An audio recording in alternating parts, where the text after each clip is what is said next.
सध्या एक नाव सोशल मीडियावर मोठ्या प्रमाणात व्हायरल होतंय, ते म्हणजे नेहा ब्याडवाल। अवघ्या 24व्या वर्षी ती IAS अधिकारी बनली आहे। पण सगळ्यात खास गोष्ट म्हणजे तिने सलग 3 वर्ष मोबाईल आणि सोशल मीडियापासून पूर्णपणे दूर राहून हे यश मिळवलंय। म्हणजे आजच्या काळात 1 सेकंड पण आपण फोन शिवाय राहू शकत नाही। तिथे नेहाने सगळ्यांसमोर एक आदर्श निर्माण केलाय। नेहाचा जन्म जयपूरचा, पण शिक्षण छत्तीसगडमध्ये। UPSCच्या सुरुवातीच्या प्रयत्नात तिला अपयश आलं, पण ती थांबली नाही।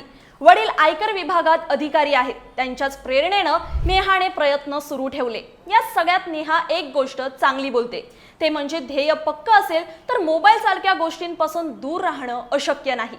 यानंतर तिने 2021 मध्ये UPSC पास करत 569वा क्रमांक मिळवला, तर पुढे 2022 मध्ये IAS मध्ये रुजू झाली आणि सध्या ती उत्तर प्रदेशात संयुक्त दंडाधिकारी म्हणून काम करते। नेहा आजच्या तरुणांसाठी एक मोठं उदाहरण आहे।